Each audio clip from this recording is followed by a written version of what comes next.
to my computer. Ah, So you said all that, and we. Yeah. So for our YouTube friends, who will be seeing You got to this start later, over, Michael.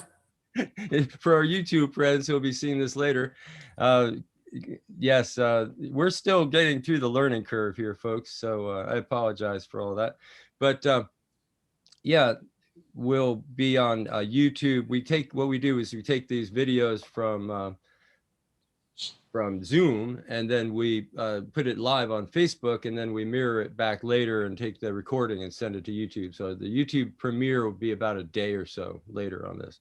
So you want to say good morning, Al? I would like to say good morning. Good morning. This is Al Byrne. Mike and I are here representing Veterans for Medical Cannabis Access, also the Veterans Access Action Council. I'm sorry. VMCA is a nonprofit that Mike and I established back in 2007 to bring cannabis into the veteran community, their therapeutic protocols within the VA system. We've had great success at that. We're proud of what we did, but it's not done yet. And we'll explain, that'll go on here in the conversation. The Veterans Action Council is a new board of, it's a private group, all veterans from all conflicts. I guess we go back as far as Vietnam. These folks, men and women that are interested in doing the same thing that Mike and I have been doing for years, getting their brothers and sisters the availability of medical cannabis within their state and within the VA system. And today, Robert is a leader of that effort in the state of Ohio, which is, in my experience of this, is 30 some years, has always been a contentious place. I don't understand their problem, but Robert will explain that problem. So for Mike and me, I'd like to introduce Robert from, where are you exactly in California, Bob? I'm in Ohio, Northeast Ohio, Youngstown. I'm in Ohio. I already lost it. I'm sorry. Where are you? Youngstown, Ohio. Okay. And how about what we like to do is, we know who you are, but nobody, our audience doesn't in particular. So give us a little background, will you? Did you grow up in Ohio? How'd you get in the military? Why? What happened? And how'd you move on to where you are now, working with other veterans to help other veterans? Well, first off, thanks for having me, gents. It's always a pleasure to be around the two of you and to share a screen or a stage. I actually got into this kind of uniquely.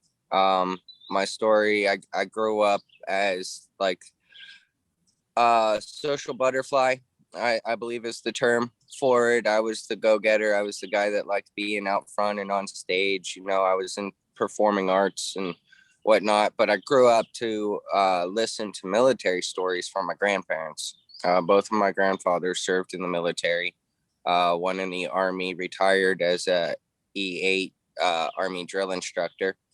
And my other grandfather got out of the military working in the motor pool and security police for the Air Force.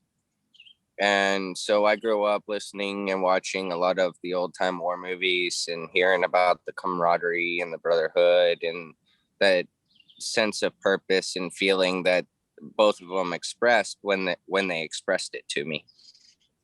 And so I joined the military right out of high school, joined the Air Force. I became a security forces member. And almost immediately, while still finishing up my training, I was put on my first combat tour overseas.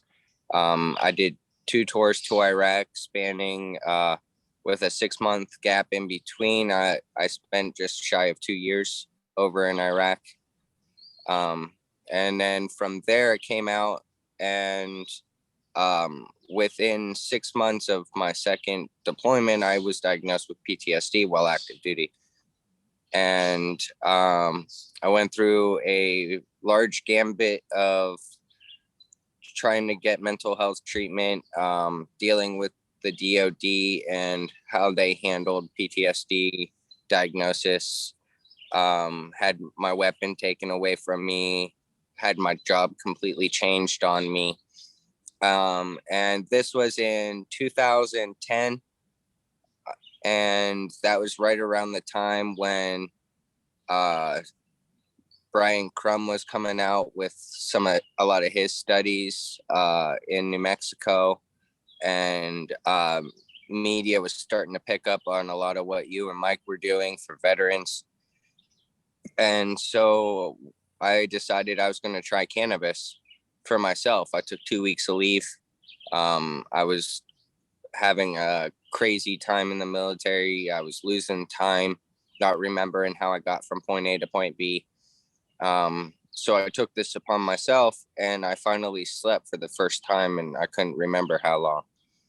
Sleep was a major issue of concern for me.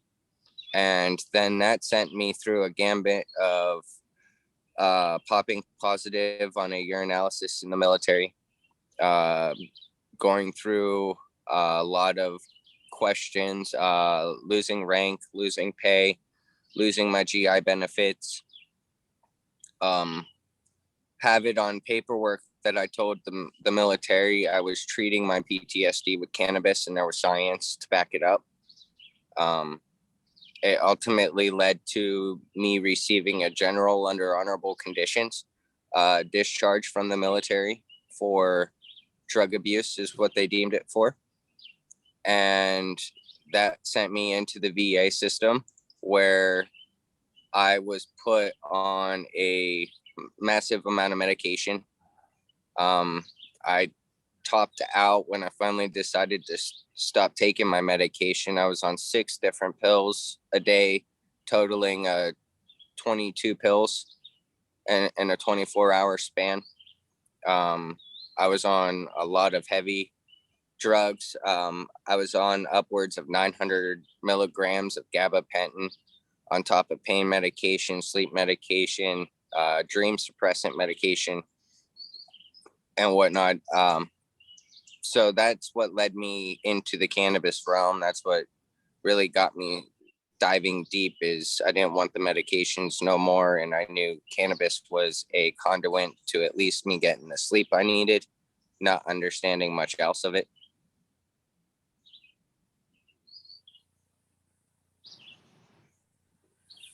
Hey, Robert, one thing that comes to mind, to go back to your overseas, you've been identified as having post-traumatic stress. It sounds like they took remedial action when they took your weapon away in a combat zone. That's always comforting. Did they give you any kind of help? I mean, or was it all just sort of punitive? What did they do? It was quite interesting. It was after I returned back from the combat zone the second time. It took me 6 months to see a mental health provider.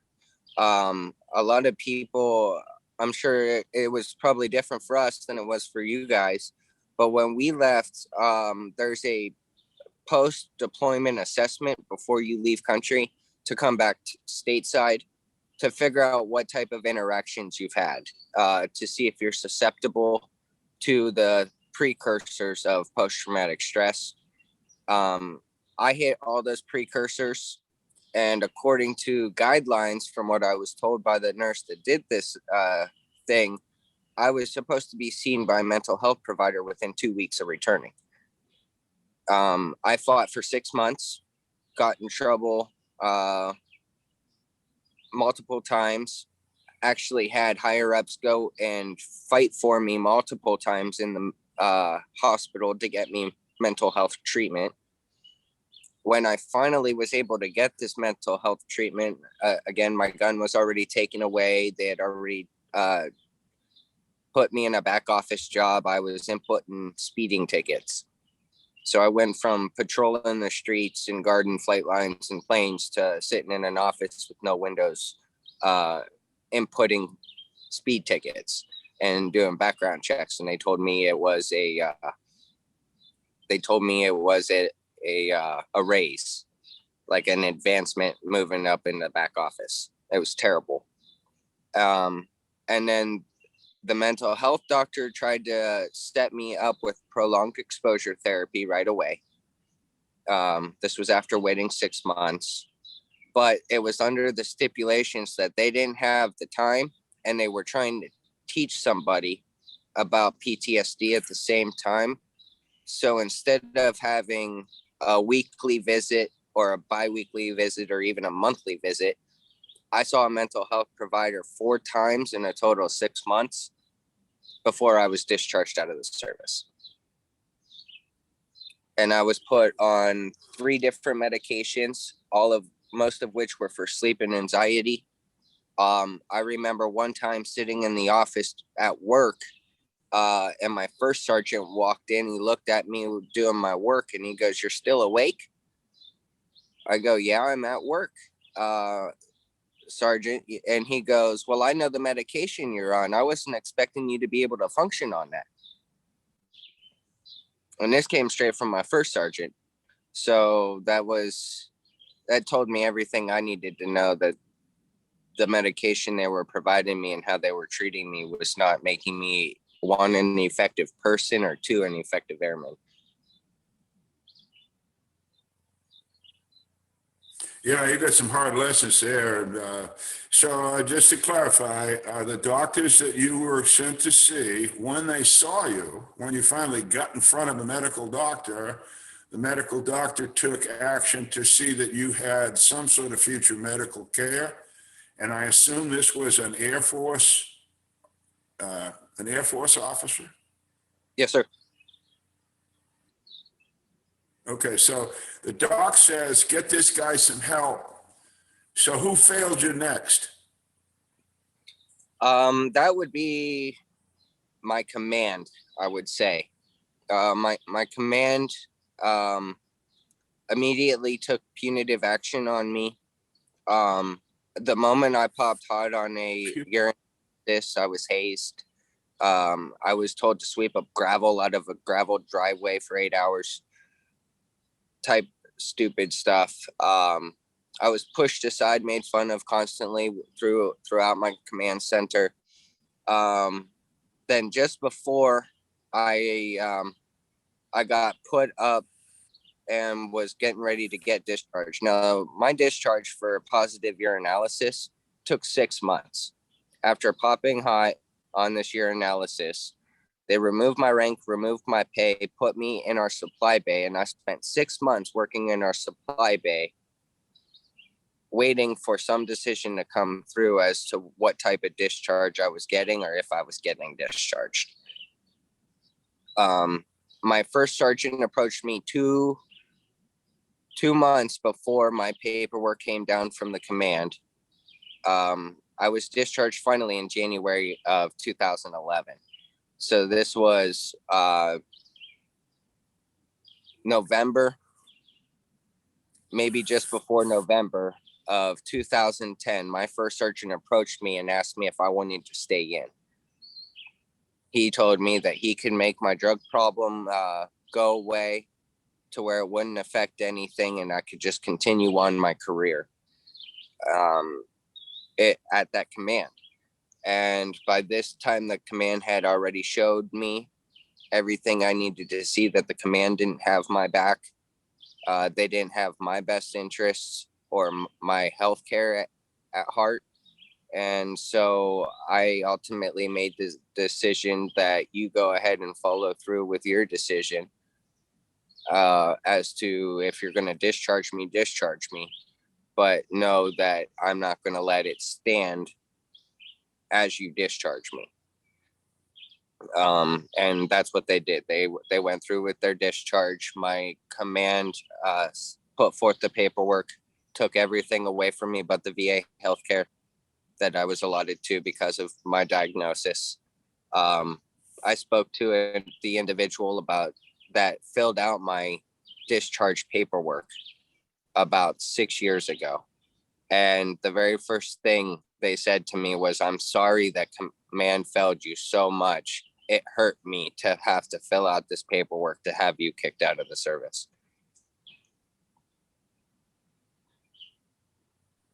What command were you in? I was at the 88th Security Squadron at Wright-Patterson Air Force Base. Wright-Patterson, right there in Ohio. Yes, sir. Very famous base. I actually, I spent a month or 6 weeks there myself. I was Navy, but they sent me there to school. It was quite an impressive base, and the museum there is extraordinary. But it sounds to me that the base command was totally ignorant of what they were doing or why they were doing it. I'll tell you an anecdote before I give you a chance to breathe. But when I was there, I was in a pile of very small pile, I don't know, a dozen of us or something, of senior officers and very, very senior military or civilian workers for the government from different agencies all over the place. We'd been there about a week or 10 days in the middle of one of these talks that we were having. That's all they really were. The lieutenant commander in charge of the class was interrupted by a security patrol, probably the same outfit you work for. And they wanted to talk to one of the senior civilians in the room. And of course he was removed and he never came back. And about a half an hour later, the lieutenant commander told us that so-and-so had been not only removed from the class, had been removed from the base because they found a small quantity of cannabis in the trunk of his car in the parking lot. So that of course was before your time. I'm talking about sort of around 19, I don't know what it was, 80 or something. But obviously that command still held a long-term belief about cannabis. So Robert, you got punched around. It seems to me the only guy on your side in the damn Air Force was your first sergeant, and I stand up for him. He was trying. He can't do everything. He's a first sergeant, but he certainly looked like he was in support of you. And you know, when a guy like that, who's had all that military experience, is willing to help you, stand up for you, that's a hell of a compliment. It really is, regardless of what the friggin' colonels think. So listen, let's go back to you though. You were then in the VA system, I think, when I first interrupted you, and you were on a bunch of pills, and you again had some experience with the cannabis. And so how did that all work out? How did you work with the VA on this? Well, my transition, because it took so long, the VA started me out immediately. It took me about a year to get my disability rating, even though I entered the VA with an active disability from the military. In that year's time frame, I became homeless, couldn't find a job anywhere. My health started deteriorating fairly quickly, was in a real bad relationship. Ended up moving in with my grandparents.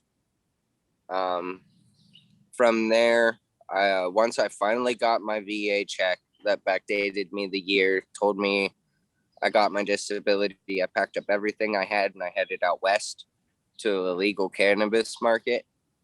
I ended up stopping in Arizona. From there in 2012, I became a legal patient under Arizona's program for post-traumatic stress, which is 2 years before post-traumatic stress was added to their qualifying conditions list. The way the doctor and I did that was we listed every symptom of PTSD, and then at the very end of it wrote PTSD real big in parentheses on my recommendation. And then with that sent the gambit of medications the VA was giving me.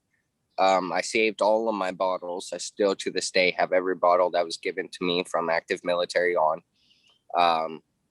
And I was able to line the length of the doctor's desk with my medication bottles. So she got down and she took a picture of my medication bottles on her desk and sent that in with my recommendation. With my first recommendation, I was allowed to cultivate my own at home. And so I dove into that and got to learn the therapeutic value of gardening, specifically growing cannabis, something I knew that I was going to utilize to heal myself with. It was that endeavor that, according to Arizona's law, I actually lost my right to cultivate a year after that because of the placement of dispensaries. So I was forced to go to the dispensary and realized that at $400 an ounce, I couldn't afford that on my disability. There was absolutely no way.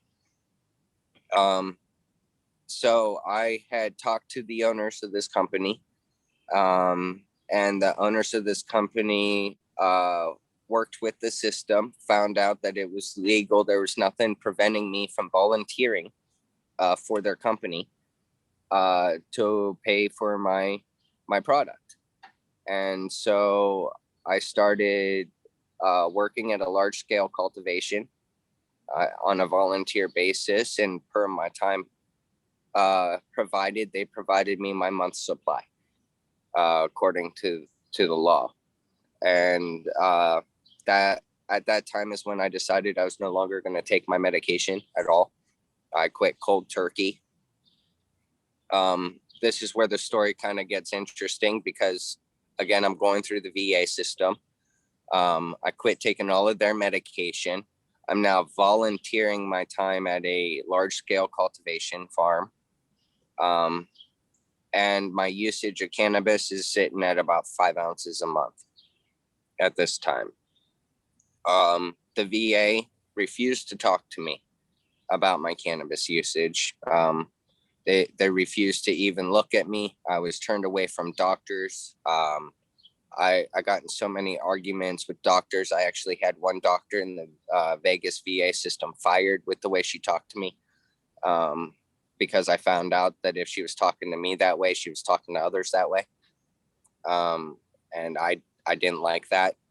So at this time, I was deemed 90% disabled. I was deemed unemployable. But I was able to volunteer my time, and that didn't make sense to me. I was doing this all the while I had home nurses coming to my house bi-weekly. And when I started trying to talk to my nurses at my house, they refused to. They didn't even want to see my cannabis. They didn't want to see any product associated with it. They didn't even want me talking about it. And I had to sit back and think about this. And so I started figuring what's the closest to mainstream medicine I can get for them to understand this. And I immediately thought about seizure disorder. So with a seizure disorder, most individuals that suffer from seizures document everything. When their seizures were, what their diet was like, when they took their medication, how much of their medication they took, and so on and so forth. And I started looking at PTSD that way, just for documentation purposes. So I started documenting everything. This is the problem I'm having. This is the medication I was supposed to be taking for it. Instead, this is how much cannabis I took for it. This is how I used my cannabis. And then I started documenting what the cannabis was like. This is what it tastes like. This is what it smelled like. This was the strain name on the bottle. This was the cannabinoid content I could find on the bottle. And I started documenting it per symptom daily until I filled up a notebook. And once I had a full notebook filled up, my home nurses showed back up to my house and I handed it to them. I didn't say nothing. I kept my cannabis hidden. And they opened it up and they go, "What's this?" I was like, "That's my patient care log. I've been logging my care and my symptoms so that you understand what I'm going through when you're not here." Okay, that fit their realm of work. They're a home care nurse. That's in their wheelhouse. They open it up and they start reading. Individual had problem walking, smoked, took 2 hits off of his little pipe, and I explained what the pipe looked like, so I knew exactly which pipe I used. And after so long, the effects were this.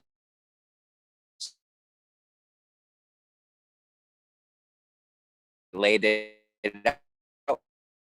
That they took my notebook with them. They came back for their next visit and asked me to see my cannabis, see it. They were so blown away that I had documented it in such a way that they wanted to know what I was actually taking. So I brought all of my cannabis out and set it on the table. It was the first time one of my nurses had seen it since she was in college, back in the 60s or 70s. So she didn't even know what to expect and asking if they could smell it. And I kept this up until eventually, after about 6 months of this, 7 months of this, I no longer needed home nurses. My usage of cannabis had dropped from 5 ounces to 3.5 ounces. And I was no longer on any pharmaceutical medication. I had gone through multiple mental health treatments, from CBT to prolonged exposure again, as well as a couple other single therapies, group therapies, none of which were effective enough for my issues. I was diagnosed about a year after my PTSD with agoraphobia. So it was quite interesting for me. And so I worked with my primary care doctor in Vegas, VA, to set up my own mental health treatment. And based off of how things were going and how the reception I got and the improvement I was making on treating myself with cannabis use, she agreed to this. And with my wife, me and her, I sat down and wrote that I was going to take care of my own mental health treatment. I was going to introduce myself utilizing cannabis therapy, introduce myself back into society in a sustainable and purposeful manner. And that was like the driving force essentially to everything that I do now. My wife was 8 months pregnant when we moved out of Arizona and back to Ohio, which was illegal for cannabis still. Moved back here to try and save my grandmother from pancreatic cancer. This was the second time. Or I'm sorry, colon cancer. My grandmother had colon cancer for the second time. And so I tried to come back and save her with cannabis therapy, things that I had learned out in Arizona. And I was able to extend her life for 3 months, past the time the doctor told her she wasn't going to make it anymore. And the reason I stopped treating my grandmother is because she asked me to. And when my grandmother asked me to, that's when I stopped giving her the medication or the treatment.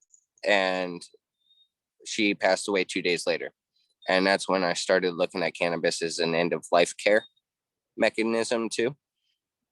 And so it was through all of this learning and understanding and fighting the system, dealing with nurses in my own family, trying to help my own grandmother, that in 2016, I got involved with a voters initiative here in Ohio and developed my nonprofit Veterans Ending the Stigma, with the sole purpose of coming out and changing the perception of mental illness, homelessness of our citizens, and the utilization of cannabis as a treatment method to get off of prescription medication and to build a better, sustainable life. Wow. Al, you're muted. I'm gonna take advantage of that for a second. Robert, help us, if you don't mind, take us down the other rabbit hole. What happened with the VA, with your military benefits and all that? How'd that fight go? So with my benefits, they never tried to take them. At the very beginning, it was interesting with the drug abuse on my discharge that was kind of iffy in guiding my mental health treatment. I think they stayed clear of medication right away when they were doing it. But once they started putting me on medication, it was just nonstop trying to figure out what was happening. They never really asked me to stop using cannabis in any VA system I'd been to. But they never wanted to talk about it, or they were so ignorant about it that I remember having one doctor tell me, if you want to stay sick, go ahead and keep using that stuff. And so it was just the ignorance and misunderstanding with it is why I dove so deep into the science of cannabis like I did, which is how you and I met. Mike was actually sitting and talking about cannabis science at a conference. So it's trying to figure out how the mind of the system works, and hopes that with the research and science that we have, we can present the science and information to that mind in a way it understands it. It's almost like explaining it to a kid. Yeah, but I'd like to think that we did a little better job in our volunteer efforts and cannabis movement of taking advantage of your skill sets than the military did. Because when you got involved with me a couple of years back, it was right at a pinch point, at a moment where we were seeing the progress and the success of essentially 10 years of work. And we were going to Vienna, Austria, to the United Nations to push the ball over the goal line, essentially, on a change in treaty that now has been affected and is now working its way through the system, that will normalize cannabis as a medicine around the world. And it was your high school experience and college experience and on your own time that really gave you the skill set that we drew from. Being part of Model UN during school, might have seemed like an esoteric thing, that it was kind of a geeky thing, but having that skill set and having, this is probably 20 or 30 hours of training that you didn't have to have so that you could get started and basically do the job of an activist at the international level. And there are very, very few cannabis activists that have worked at the international level. But I wanted to let everybody know Robert was one of the team that joined us in Vienna, Austria at the United Nations, and was participating in these last couple of years of meetings where we did, as I say, finally remove cannabis from Schedule 4 in the Drug Control Treaty, the Single Convention Narcotic Drugs. And that will have an impact on normalizing cannabis as a medicine and promoting research. It should really promote research, not just enable it, that status change. And I think, while I'm saying all that, my brain triggers, an automatic response that you really need to mention the World Health Organization as well. The World Health Organization has now certified cannabis as a medicine. And that's no small thing. That's 1 degree of separation away from the change in law that we saw at the United Nations. But nonetheless, the world does rely on the World Health Organization, even though it may not even realize it, at a very core level in its recommendations. And the World Health Organization changed its position that it held from the 1950s, which was against the use of cannabis as a medicine, essentially, and updated that now a few years ago in this process that led to this change just in December at the United Nations. But the actual decision at the World Health Organization that finally led to that change in treaty happened a couple of years earlier. And it really is a landmark change where the World Health Organization recognizes cannabis has medical value. So that just shoots down any argument inside the United States that we've been having under law. That should be over, that argument. As a matter of change in US federal policy, we haven't seen it yet, but we will see the change as a result of this change in status of cannabis internationally. And the World Health Organization went further. I mean, it actually said that cannabis provides relief that no other medication can provide. It was able to do that and say that because of the recent research that GW Pharmaceuticals in Great Britain has been doing with Epidiolex, particularly, but also recognizing the research and the knowledge base that we presented about cannabis generally. So I just wanted to kind of interject that, but what I want to actually lead to next is this next chapter in your life. Tell us about what you're doing now with the state of Ohio. So Ohio's program is still fairly new. After our failed voters initiative in 2016, legislation wrote their own medical marijuana control program initiative, and it passed here in Ohio in 2019.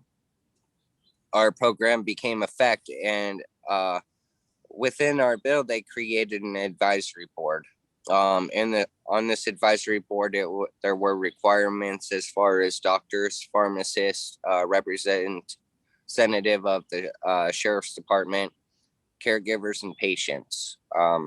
So we've had a single patient representative for this program to advise the pharmacy board on how to write rules and regulations. As of September of last year, I was honored and privileged to have been selected by the Ohio Speaker of the House to fill that seat. I'm the fourth individual to represent the patients on this advisory board since it started. And it's been quite an interesting process, kind of legitimately having the seat at the table with individuals who get to advise and understand rules and regulations and how they're written in real time, and understanding what the conversations are like when it's not at the table.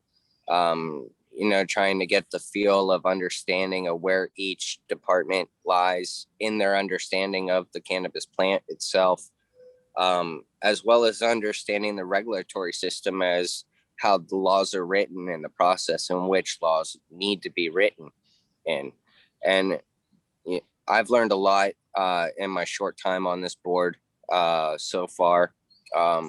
We've been able to make quite a few changes recently that are pretty big in getting patients accessibility and hopefully making products more affordable within the program. There's still more changes I'm working on doing, but all in all, it is strictly patient focused and making sure that the patient in our medical cannabis program can have the best experience. What's the program look like right now? Well, listen, right now the program is sitting at, I believe we have close to 140,000 patients registered and utilizing their cards. Out of those, I believe we're sitting at close to 2,400 veterans that have their medical cannabis card here in the state of Ohio. We actually collect data stats monthly, and I think it might have actually just changed quarterly now, to where we're tracking the growth of patients, what types of products are being sold. Ohio is still a no smoking state. It's strictly whole plant vaporization, removing the combustion avenue of it. But the program is nice. It's growing. The Board of Pharmacy just approved 73 more dispensaries within our program, which will make us now comparable to Michigan and PA. So some good things are happening. I'm hoping with this, we'll see another expansion of processing facilities and cultivation sites around the state. Universities are starting to get on board. We're finally seeing, I know of one program to where we have pharmacy students actually interning at a dispensary. So the times are really changing as far as what medical looks like. And I'm hoping that with the way Ohio's law is written, we can actually try and become a forefront and establishing a solid medical cannabis plan and what it looks like under a regulatory process.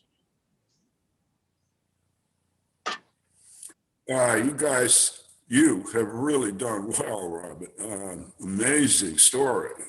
Thank you so much for this work you're doing on behalf of all of us. Listen, I like to give credit where credit is due when we can. I'd like you to identify, if you would, the Speaker of the House that put veterans at the center or are involved in the conversation in Ohio. I think that guy should get an applause. I don't remember his name off the top of my head, and I feel bad for that. The reason is there's a reason for it, but our old Speaker of the House quit, I guess you could say, retired, ran due to federal investigations. And so this individual, I think his name is Winehouse, if I'm not mistaken, would be his last name. But I could verify that and get that out to everybody. But I agree with you, Al. He deserves a shout out for really putting veterans at the forefront of this. Yeah, we want to give praise to those people that will stand up for us. We've gone through this thing. You guys know we're after this guy down in Texas named Dan Patrick. Apparently, he's a lieutenant governor and he thinks he's God, and he's doing disservice to the veterans there. And we're after him. We're not trying to hurt him. We're just trying to say, sir, you're out of line. So when we do find somebody that is willing to listen to us, we want to support that person professionally and personally. I have a question though for you about Ohio. I think I know the answer, but so what kind of help in Ohio has your organization, the anachronism is vets, has your organization gotten from the Ohio VFW or the Ohio American Legion? We actually got a lot in the beginning. A good friend of mine, Rob Ryan, I think both of you might actually know Rob Ryan. Him and I linked up early on in me getting into this fight, and he was really the sole big charger in getting us into the American Legion, to get them to act upon this cannabis access. It was through him and I together. We actually showed up to one of their national conventions here in Ohio, and set up a table of Ohio Patient Network and vets information talking about medical cannabis. That was our whole booth setup at their conference. And the reception was quite well. I've also been able to get in, host a couple educational events within a couple legions and VFWs around here. A lot of them are starting to open up their doors a little more to being receptible to it. Most of them have no problems hanging up flyers for us about cannabis events or whatnot. But I think there's definitely a lot more that can be done,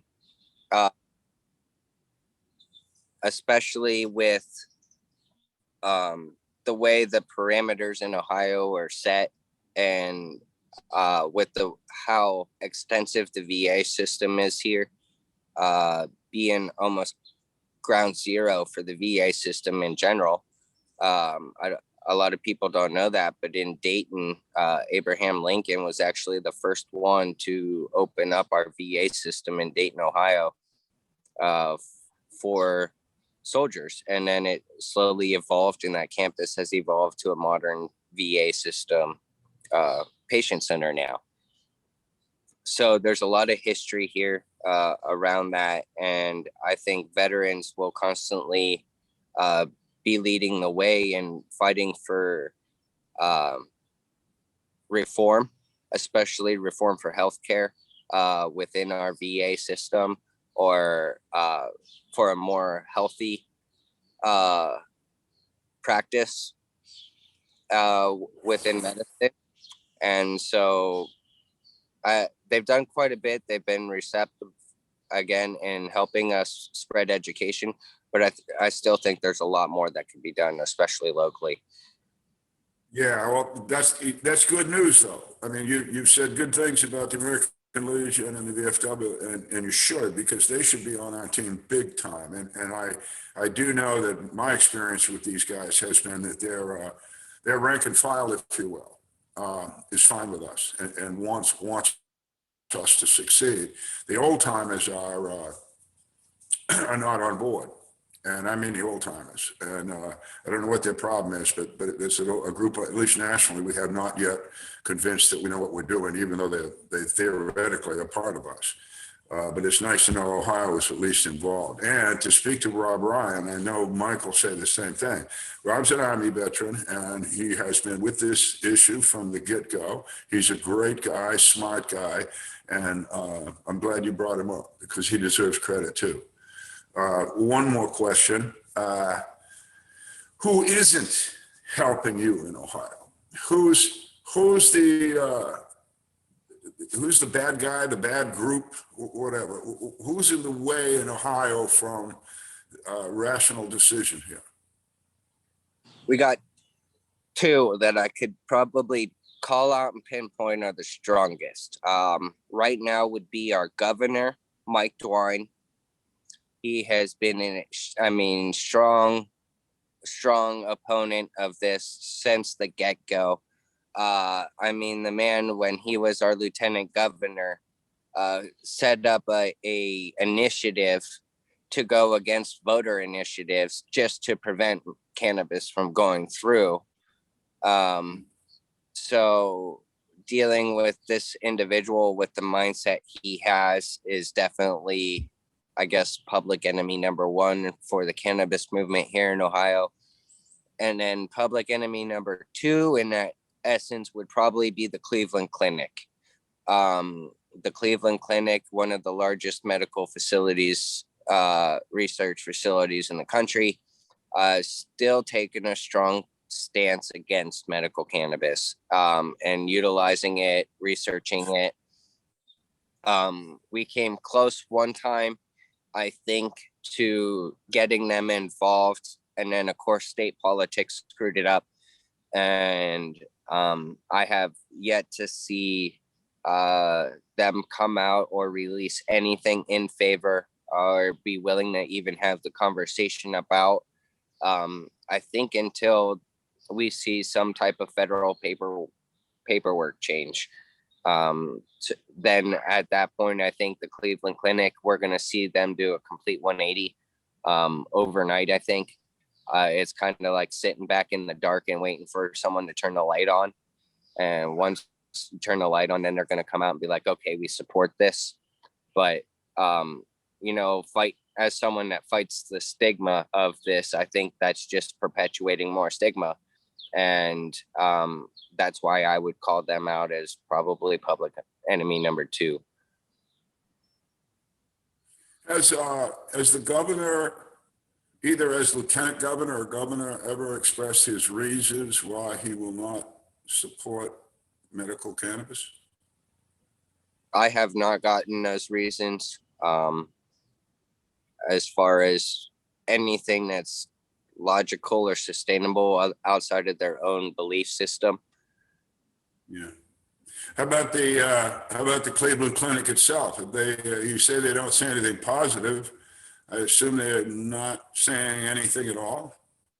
That's correct. They've kind of taken the silent approach to it and just staying out of the ring until they're called on. And I think that call on is the federal change.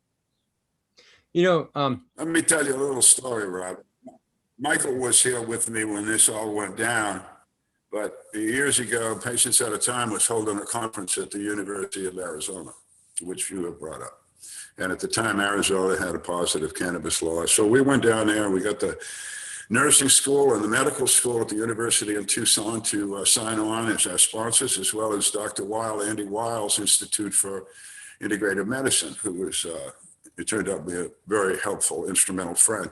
But anyway, we got the thing all set up. And then one day I got an email at home from the lawyer running the University of Arizona. And she said, hey, by the way, the conference is canceled. I'm going on vacation. Bye-bye. Remember that, Mike? So, you know, we got the dean of the nurses school, we got the dean of the medical school, we got a hell of Andy, and they're outraged. Anyway, we had to wait 2 weeks for this lady to come back, and then we challenged her, of course. And the challenge brought out the fact that the federal government, the drug czar at the time, you can look them up, the drug czar's office at the time had called the University of Arizona. This lady was the head lawyer for the entire Arizona educational system. She was the man, the girl.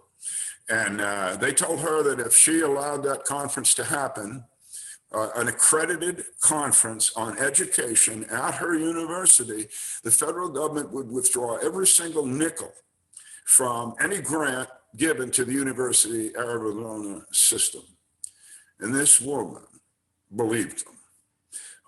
So when we got her back, her mind was quickly changed and the conference went on. But I just want you to understand, as veterans, and Robert, the foe here, I'm not going to say enemy, the foe here will stop at nothing, including duplicity at the highest levels.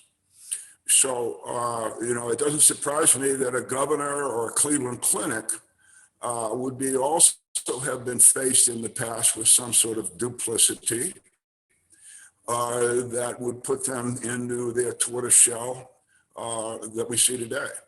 So, you know, the answer I always come up with, and they got opinions and we have science. I know that doesn't help much, Robert, but, you know, keep it in mind that you might be really dealing with some of these folks at a higher level than is easily discernible. That's the only advice I give you on those two, that group and that guy.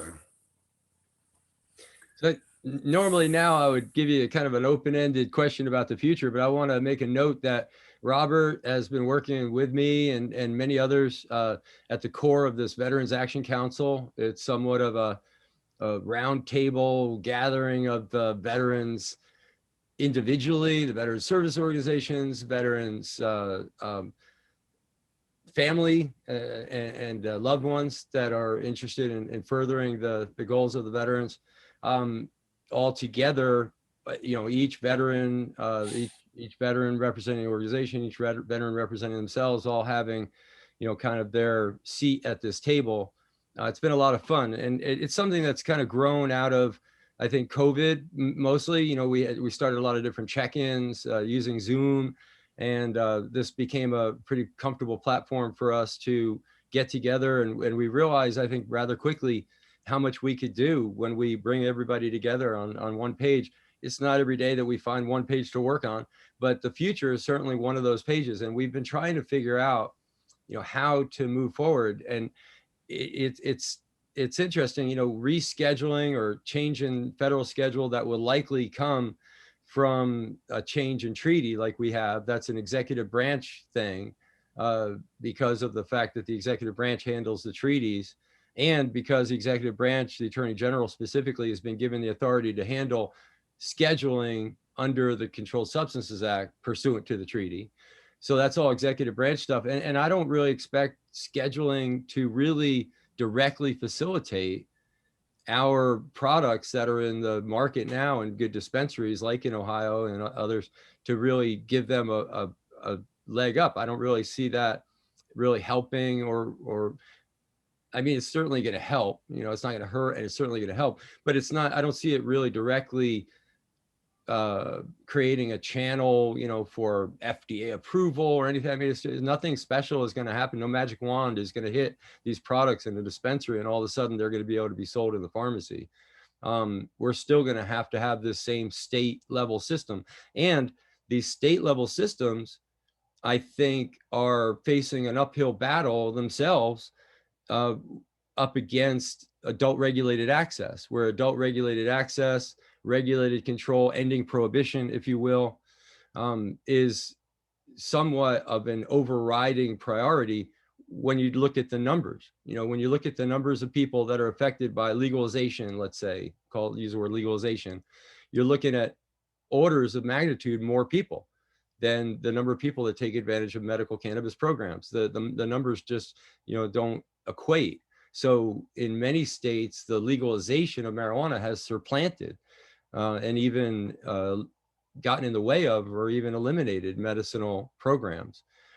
So I don't necessarily see Congress and the work that is underfoot to legalize at the federal level, if it actually creates more of that same, unstable footing for us on these medical cannabis programs. I don't see that as particularly helpful either. So we've been trying to figure out a path through. We've come up with a plan that we hope we can run by Congress and see if we can perfect it. The ideas of a voucher system have been floated around for many years, and we're trying to perfect that to get military veterans to be able to go to the VA and get somewhat of a voucher like they do with their clothing allowance now, that they would be able to go to the state. And these would be stopgap measures. Obviously, this would be a stopgap measure to allow veterans to be able to access cannabis under state programs in their VA system, integrated into their care, integrated into their treatment plan, even if they don't live in a medical cannabis state, by going across the state line and going to a medical cannabis state and getting access during that period of time where we still don't have the cannabis in the pharmacy, but we have legalized it. And that transition, I think, is going to be the difficult one. So I don't know, maybe skipping that transition, if you will, where do you see, what would you see as a good future for Ohioans accessing cannabis? Well, I mean, with this question, it kind of brings up a couple things here in Ohio. First and foremost, I can't go without giving a big shout out to Congressman Joyce out of Ohio for really stepping up and being a voice in the forefront for veterans access within Congress. His office has been a great help for both myself and for, I know, the Veterans Action Council as we're moving forward. Another interesting point that needs to be brought up is looking at the way certain laws around the country are written.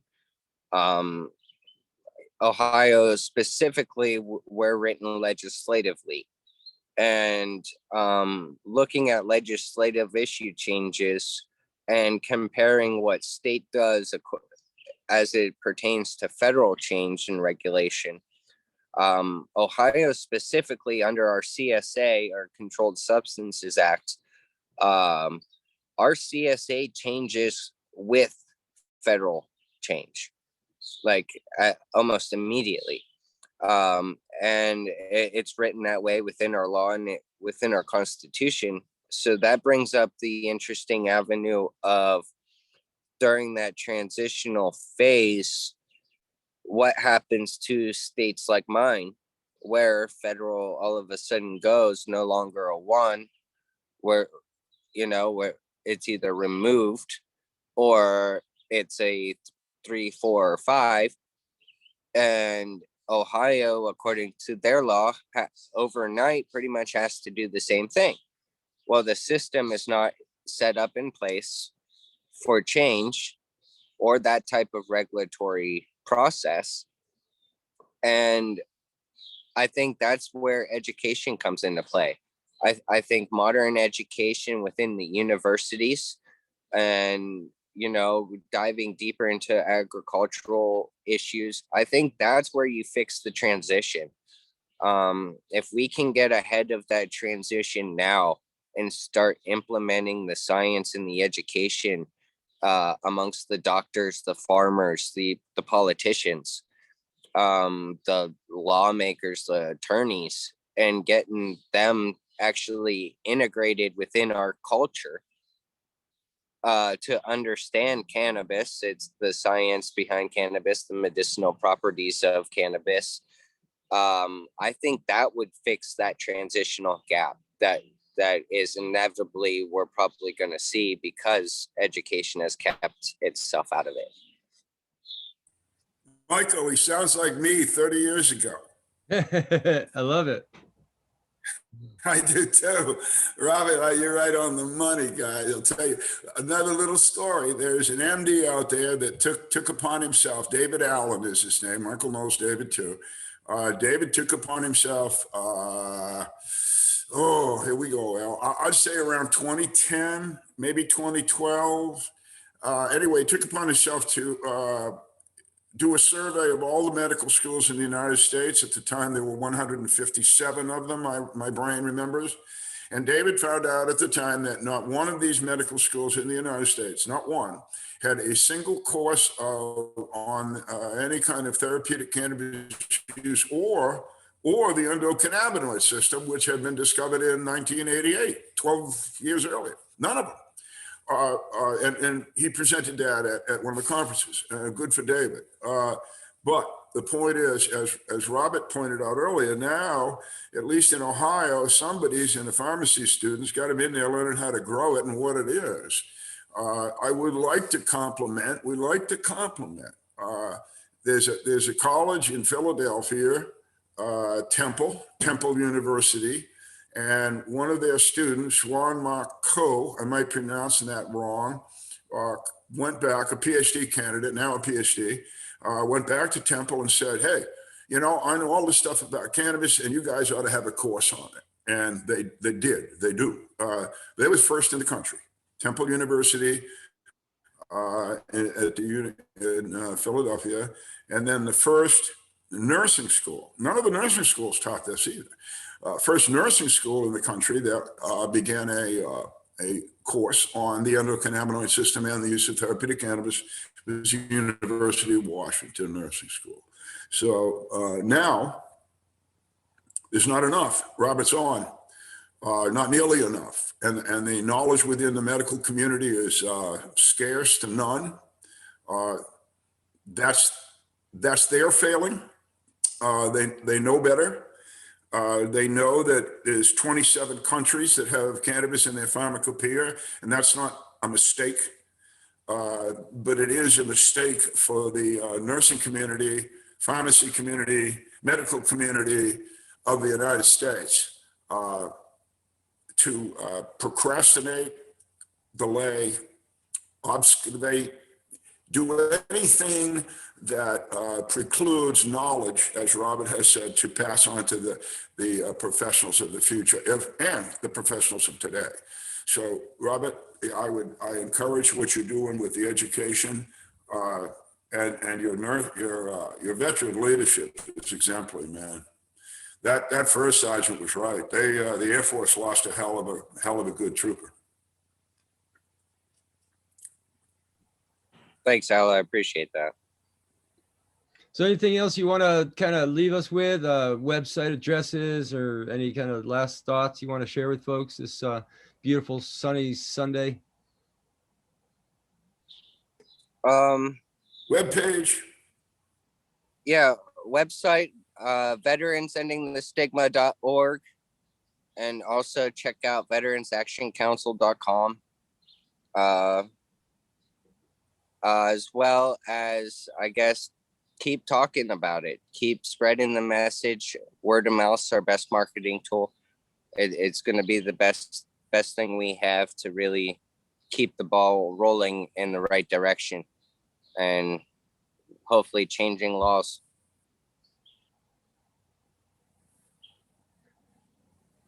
Thanks so much. Well, look, Robert, thank you for your time. Not just today, but thank you for your time that you put in for everybody that's ever been in the military, and that's a veteran. Because a veteran is a veteran of a veteran. Whenever they served, wherever they went, even if they went nowhere special, they're a veteran and they deserve your respect. And Robert sure has earned his.